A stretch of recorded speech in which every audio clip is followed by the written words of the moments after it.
Muito bem, segunda parte da terceira sessão do curso de Direito Internacional Privado do Niaraj Treinamento. Na primeira parte dessa terceira sessão, nós começamos a analisar, a atacar os artigos procedimentais do Direito Internacional Privado brasileiro, aqueles artigos que parecem normas de processo civil, que poderiam estar muito bem lá no Código de Processo Civil. Código de Processo Civil que eu tenho certeza que vocês conhecem muito bem, vocês já tiveram curso no bacharelado, na faculdade, continuam a estudar o processo civil, matéria fundamental para o advogado, matéria que faz com que o advogado e demais operadores do direito, eles tenham e saibam como conduzir um processo, conduzir uma demanda, enfim, matéria instrumental do operador de direito, do advogado. E nessa análise, nós já começamos no artigo 12, da Lei de Introdução ao Código Civil.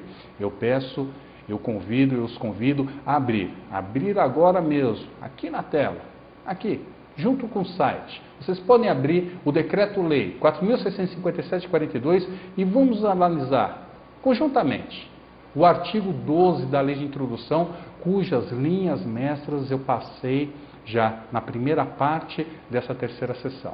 Vamos lá? Vamos à leitura e interpretação? Artigo 12 da Lei de Introdução, caput.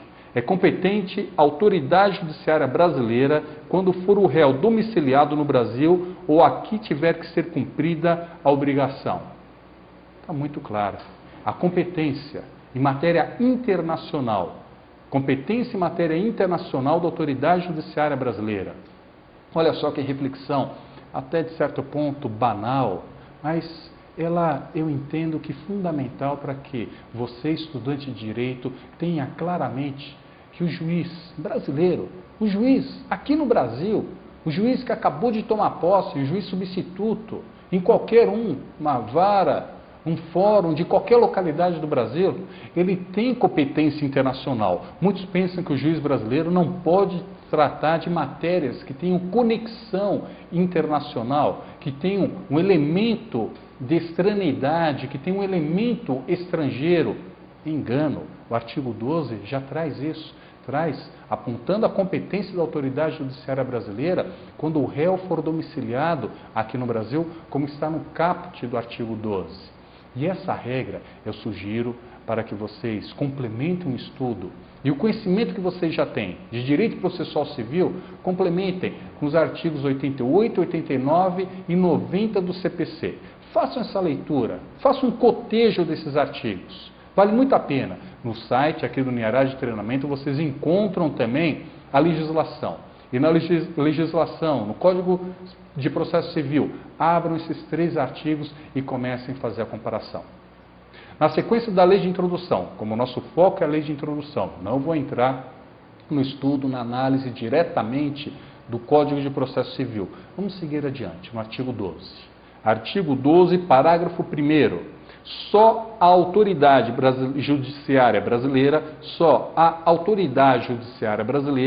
compete conhecer das ações relativas a imóveis situados no Brasil. Muito bem. Artigo 12, parágrafo 1º. Que tipo de competência é essa, meus caros? Competência absoluta. Não é uma competência relativa. Relativa seria se fosse franqueada, se fosse possibilitada essa competência para conhecer de demandas que envolvam um imóvel situado no Brasil, autoridade estrangeira. O imóvel estando no Brasil, sendo situado aqui no Brasil, somente a autoridade judiciária brasileira é competente. Alguns casos interessantes que envolvam principalmente missões diplomáticas evidentemente estrangeiras, aqui no território brasileiro. Já houve um caso paradigmático com uma missão diplomática estrangeira na cidade do Rio de Janeiro, em que a autoridade diplomática desse país, acreditado no nosso território, alegava que a legislação aplicável até mesmo ao imóvel seria a legislação daquele país, do país de origem desse consulado.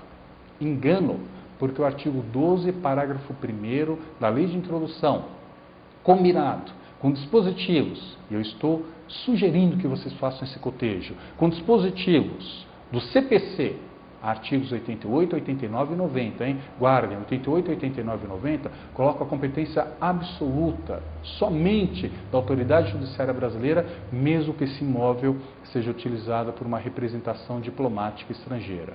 Falando nisso, um pequeno parênteses e voltando no artigo 11 dessa mesma lei de introdução ao Código Civil, do Decreto-Lei 4.657/42. No artigo 11, vocês se lembram, eu apontei os quesitos para pessoa jurídica de direito privado, pessoa jurídica com informação estrangeira de direito privado.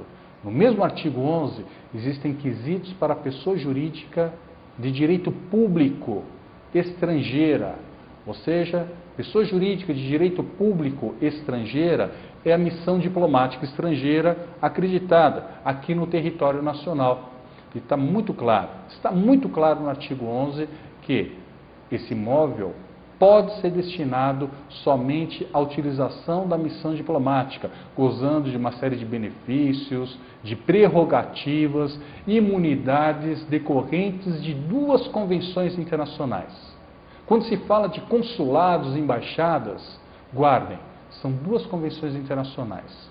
Convenção de Viena sobre relações diplomáticas de 1961, repito para que vocês tomem nota. Convenção de Viena sobre relações diplomáticas de 61 e Convenção de Viena sobre relações consulares de 63, de 1963. Essas duas convenções internacionais regulam o quê? Regulam a situação, não só do pessoal da embaixada, dos membros do corpo diplomático de embaixadas no território estrangeiro, como também da própria instituição, o consulado, o próprio espaço, prerrogativas e imunidades que vêm disciplinados no artigo 11 da Lei de Introdução ao Código Civil. Portanto, parágrafo 1º deixa muito claro do artigo 12 essa competência absoluta da autoridade judiciária brasileira. Na terceira parte, nós vamos analisar o próximo parágrafo, o parágrafo 2º do artigo 12. Mas, por enquanto, fiquem com esse conteúdo. Muito obrigado até aqui e até breve.